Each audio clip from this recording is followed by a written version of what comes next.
नमस्कार दोस्तों, स्वागत है आपका एक बार फिर से हमारे चैनल हनुमान भक्ति सागर पर, जहां मैं आपको हनुमान जी महाराज से जुड़ी बहुत ही अद्भुत तथा रोचक कहानियां सुनाती हूं।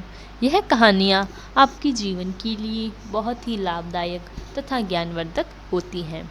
इन कहानियों को सुनने के बाद आपके मन में हो रही परेशानियों, चिंताओं इत्यादि सभी समस्याओं का समाधान आपको प्राप्त होता है। तो आइए शुरू करते हैं आज की कहानी। इससे पहले कि आप इस कहानी में खो जाएं, हमारे चैनल हनुमान भक्ति सागर को सब्सक्राइब तथा वीडियो को लाइक, कमेंट, शेयर ज़रूर करें ताकि आने वाली न्यू वीडियो की नोटिफिकेशन आपको सबसे पहले प्राप्त हो जाए। आइए शुरू करते हैं। जय गुरुदेव। बाबा को गुरु बनाने का आदेश। उन्नाव निवासी श्री प्रेम शंकर मिश्र कानपुर में new India insurance company limited में प्रशासनिक अधिकारी के रूप में कार्यरत हैं। आरंभ में आप कर्म में ही आस्था और विश्वास करते थे, ईश्वर प्रार्थना में नहीं। सन 1975 में आपकी विचारधारा में परिवर्तन आता गया और जैसा कि आपके बारे में भविष्यवाणी थी कि आपको शीघ्र हनुमान सिद्धि प्राप्त होगी, आपकी आस्था हनुमान जी में दृढ़ होती गई। हनुमान जी आपको आध्यात्मिक संकट देते, आप उसे वार्ता करते, आपका मार्ग प्रदर्शन करने लगे। आप भी रोजमर्रा के अहम निर्णय हनुमान जी की इच्छा से ही लेने लगे। हनुमान जी बराबर आपको सभी इच्छाओं की पूर्ति करते। इस प्रकार आपके जीवन में अनेकानेक अद्भुत और आश्चर्यजनक अनुभव होते रहे। सर 1979 में हनुमान जी ने आपसे बाबा नीम गरोली को, जिन्होंने अपना शरीर 1975 में शांत कर दिया था, गुरु बनाने को कहा। यह भी कहा कि मेरी प्राप्ति तुझे उनकी ही कृपा से हुई है और तेरी कई जन्मों की योग साधना उन्हीं की कृपा का परिणाम है। अतः आपने बाबा को अपना गुरु बनाया और हनुमान जी के निर्देश से ही आप कैंची आश्रम आए। बाबा के विग्रह से गुरु मंत्र प्राप्त किया। इस अलौकिक घटना का वर्णन मिश्र जी के शब्दों में आपको बताते हैं। 29 मार्च 1978 के प्रातःकाल 4 बजे मैंने स्वप्न देखा कि हनुमान जी अपने पूर्ण खड़े रूप में मेरे घर पधारे और मुझे आवाज देकर बोले, बेटा, मैं तुमसे प्रसन्न हूँ, तुम जो भी वरदान चाहो मांग लो। मैंने स्वप्न में ही उठकर उनके चरण स्पर्श किए और कहा, यदि आप मुझसे वास्तव में प्रसन्न हैं तो मुझे बताएं कि आप मेरे किस कर्म से प्रसन्न हुए, ताकि मैं उन कर्मों की ओर अधिक से अधिक कर सकूं। इस पर हनुमान जी ने मेरे पिछले जन्म के संबंध में कुछ बताकर आदेश दिया कि मुझे उस जन्म में योग साधना की दिशा में कहाँ से प्रारंभ करना है। इस संबंध में अपने आदेशों को समझाने के बाद उन्होंने बताया कि उनकी प्रसन्नता का मुख्य कारण मेरे कर्म के प्रति आस्था और विश्वास है। उनके द्वारा बताए गए योग साधना के मार्ग पर चलने के निर्णय लेकर मैंने उन्हीं की मूर्ति के सामने योग साधना प्रारंभ की और इस प्रकार का योग साधन करते हुए लगभग 6 माह बाद मुझे ईश्वरीय संकेत मिलने लगे। 31 मई 1979 को मेरठ में योग साधना के दौरान मैंने स्वामी हनुमान जी से प्रार्थना की कि मेरी साधना में सुधार लाने के लिए मेरा मार्ग प्रदर्शन करने की कृपा करें। प्रत्युत्तर में हनुमान जी ने कहा और मुझे आदेश के रूप में कहा, और तो सब ठीक है, किंतु तुमने कोई गुरु नहीं बनाया। मैंने अपनी बुद्धि के अनुसार कहा, स्वामी, आज तक मुझे जो भी ज्ञान आपके आशीर्वाद से प्राप्त हुआ उसके अनुसार गुरु ईश्वर का मार्ग बताता है, क्योंकि आप मुझे मिल ही गए, मुझे गुरु की क्या आवश्यकता है। पुनः सतगुरु जो योग्य और भरोसे का हो, का ढूंढना मनुष्य के लिए संभव नहीं। यदि ऐसा गुरु मिल जाए तो शायद वह हिमालय की गुफा में मिलेगा, जिसकी कृपा प्राप्त करने के लिए अपने पारिवारिक और सांसारिक दायित्वों को देखते हुए मेरे लिए वहां जाना कैसे संभव है। इसके उत्तर में हनुमान जी बोले, पहले तो गुरु की आवश्यकता समझ लो, फिर योग्य और भरोसेमंद गुरु के बारे में विचार करेंगे। संसार में मनुष्य चाहे कितना ही ज्ञानी हो, केवल अपने दम पर अपने समस्त सांसारिक कार्यों को पूर्ण रूप से संपादित नहीं कर सकता। यदि अपवाद में ऐसा संभव ही हो तो वह कार्य संपादन के अहम में नहीं बच सकेगा, वह अहम उसके पतन का कारण बन जाएगा। ईश्वर कर्म से मुक्त है, अतः वह अपने प्रिय से प्रिय मनुष्य के लिए ही स्वयं कर्म कर नहीं सकता।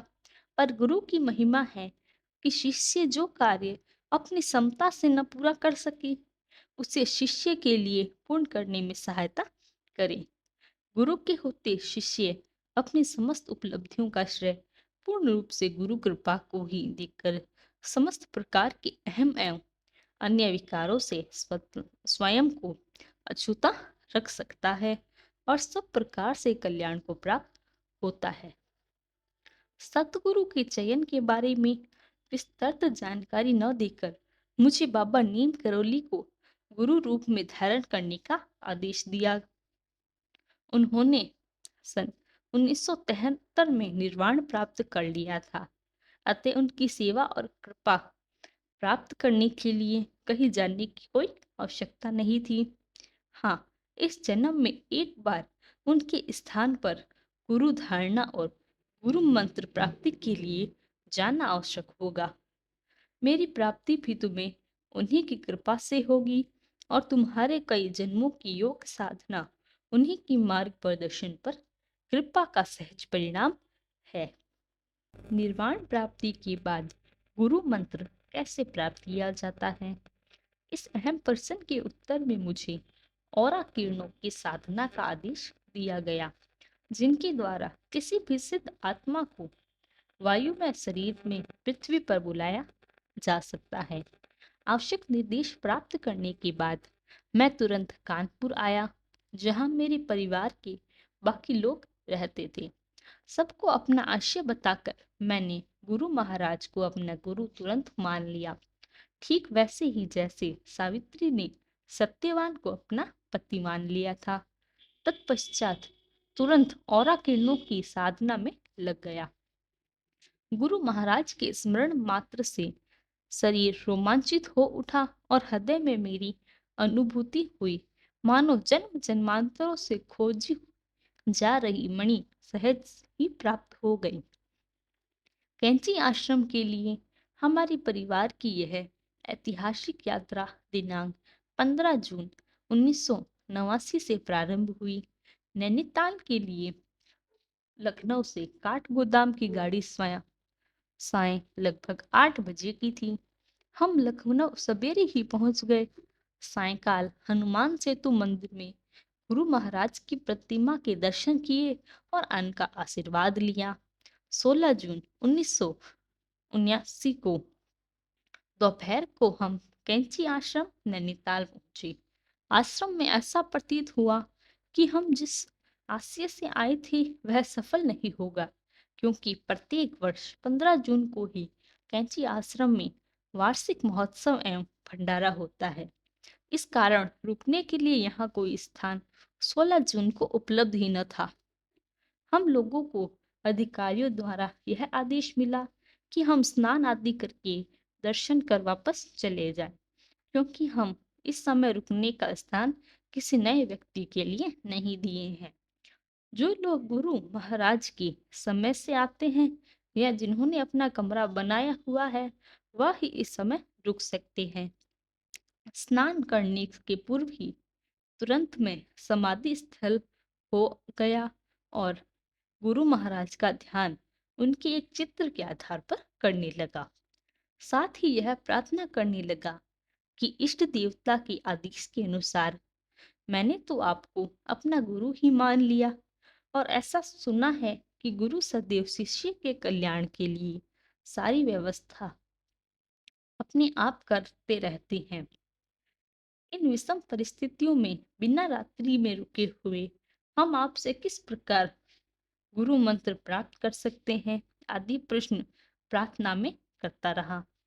इसी बीच कोई महोदय मंदिर से दौड़ते हुए आए कि गुरु महाराज ने विश्राम करते हुए किसी को स्वप्न में यह आदेश दिया कि मंदिर के बाहर रुके हुए तथा कानपुर से आए हुए प्रेम शंकर मिश्र व उनके परिवार को ठहरने की व्यवस्था तुरंत की जाए।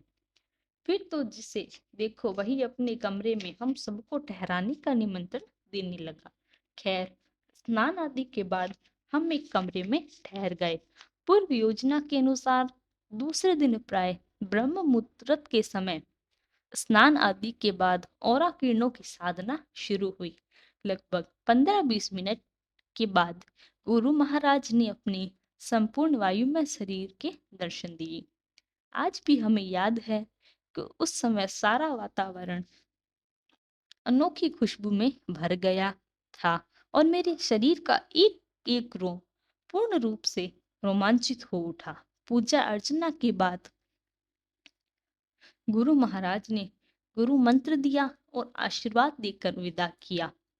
प्रातः 9 बजे हमने कैंची आश्रम से विदा ली। यह लीला वैचित्र्य है। यहाँ हनुमान जी अपनी ही प्रतिमूर्ति बाबा नीम करोली को किसी विशेष कारण से गुरु बनाने का आदेश दे रही हैं और इस प्रकार हनुमान जी भगवान स्वयं द्वारा नीम करोली महाराज जी को अपना गुरु बनाने का आदेश दिया गया।